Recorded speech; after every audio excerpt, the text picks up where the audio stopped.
Hi, hello, friend and my sister, brother. வணக்கம். Today என்ன special சொல்ல போகிறேன் அப்படின்னா குழந்தைங்களுக்கான ஒரு 3 டிப்ஸ் சொல்லலான்ட்டு இருக்கேன். ஃபஸ்ட்டு பிள்ளைங்க சின்ன பிள்ளைங்க அதிகமாக சும்மாவே சாப்பிடாதுங்க. சேட்டை பண்ணிக்கிட்டு சாப்பிடாதுங்க. அது கேட்குறது கொடுக்கலன்னா அடம் பிடிச்சிட்டு சாப்பிடாதுங்க. இப்படி நிறைய சொல்லிகிட்டே போகலாம் குழந்தைங்கள பொறுத்த வரைக்கும். ஆனால் நான் பசிக்கல எப்போ சாப்பாடு கொடுத்தாலும் பசிக்கலன்னு சொல்லுங்க. அப்படி சொல்கிற குழந்தைங்களுக்கு பிரண்டை துவையல் அடிக்கடி கொடுங்க. 2 நாளைக்கு ஒரு டைம், ஒரு நாள் விட்டு ஒரு நாள், எப்போல்லாம் பிரண்டை கிடைக்குதோ துவையல் அரைச்சி தினம் துவையல் மட்டும்தான் நம்ம சாதத்தில் போட்டு கொடுக்க முடியும். ஆனால் பிரண்டை குழம்பு வச்சா சூப்பராக இருக்குங்க. ஒரு நாளைக்கு வச்சு காமிக்கிறேன், வீடியோ காட்டுறேன். பிரண்டை துவையல் ஒரு நாள் விட்டு ஒரு நாளாவது அரைச்சி குழந்தைங்களுக்கு சுடு சாதத்தில் பரட்டி ஊட்டி விடுங்க சாப்பாடு. கண்டிப்பாக அதிகமாக பசி கொடுக்கும். பிள்ளைங்க அதுங்களா பசிக்குது அப்படி சொல்லி நம்மகிட்ட சாப்பாடு வாங்கி சாப்பிடுங்க. அது இதுதான் பெஸ்ட்டு கூட சொல்லலாம். ஏன்னா நம்ம பசிக்கவே மாட்டேங்குது, சாப்பிடவே மாட்டேங்கிறோம் அப்படி சொல்லி நம்ம ஹாஸ்பிட்டல் போகிறத விட நம்ம இயற்கையாக என்ன பண்ணி குழந்தைங்கள சாப்பிட வைக்கலாம் அப்படிங்கிறது நான் கற்றுக்கிட்டேன். ஓகே, என் பிள்ளைக்கு அப்படி தான் நான் செய்வேன், கொடுத்துட்ருக்கேன். அது மாதிரி பிரண்டை கிடைக்கிறப்ப அரைச்சி குழந்தைக்கு சுடு சாதத்தில் செஞ்சு காரம் மட்டும் கம்மியாக வச்சு, நார்மலாக துவையலுக்கு நம்ம என்ன சேர்ப்போமோ அந்த பொருள் தான் சேர்த்து அரைச்சி கொடுத்து பாருங்கள். கொடுத்துட்டு பிள்ளைங்க நெக்ஸ்ட் எப்படி சாப்பிடுதுங்க, எப்படி பசி கொடுக்குது, குழந்தைங்க எப்படி இம்ப்ரூவ்மெண்ட் அதில் இருக்குது அப்படிங்கிறத பார்த்துட்டு எனக்கு சொல்லுங்கள். குழந்தைங்க நெக்ஸ்ட் பார்த்திங்கன்னா அடுத்த ஒரு டிப்ஸு, எப்போவுமே ஒல்லியாகவே இருக்குங்க. ஹெல்த்தியாக கூட இருக்கலாம், பட் ஒல்லியாக இருக்குங்க. நமக்கே ஒரு மாதிரி கஷ்டமாக இருக்கும். எப்படின்னா நம்ம பிள்ளைங்க குழந்தையா இருக்கப்போ நல்லா குண்டா அழகா பப்ளியாக இருந்தால் தான் நமக்கு ரொம்ப பிடிக்கும்.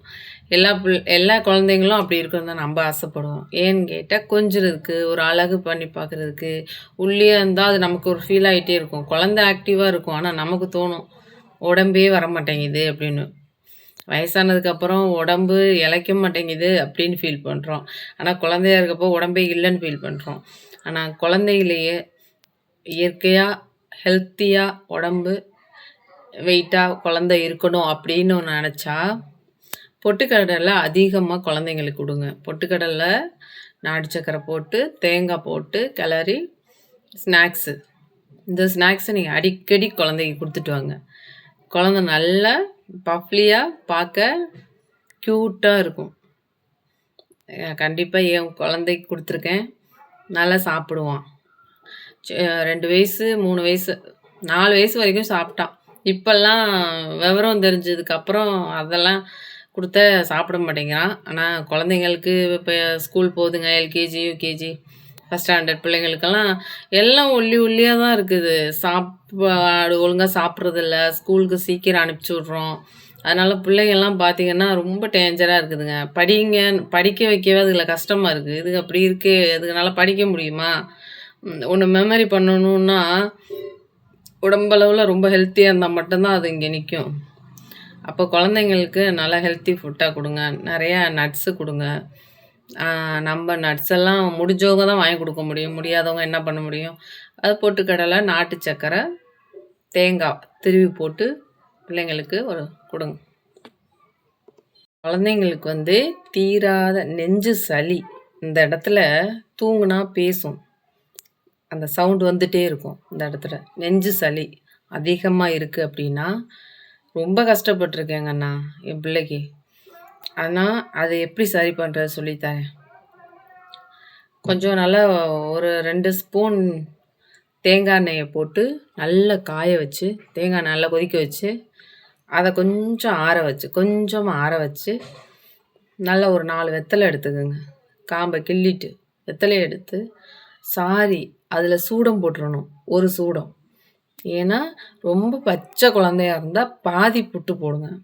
இதே ஒரு 4 வயசு பையன், 5 வயசு குழந்தை அப்படிங்கிறப்போ ஒரு சூடம் தாராளமாக போடலாம். இந்த நெஞ்சு சளி, தீராத நெஞ்சு சளி அப்படியே இருக்கும் பிள்ளைங்களுக்கு. மூக்கில் கூட வராதுங்க, இருமல் வந்துட்டுருக்கும், தூங்கையில் டிஸ்டர்பன்ஸாக இருக்கும்.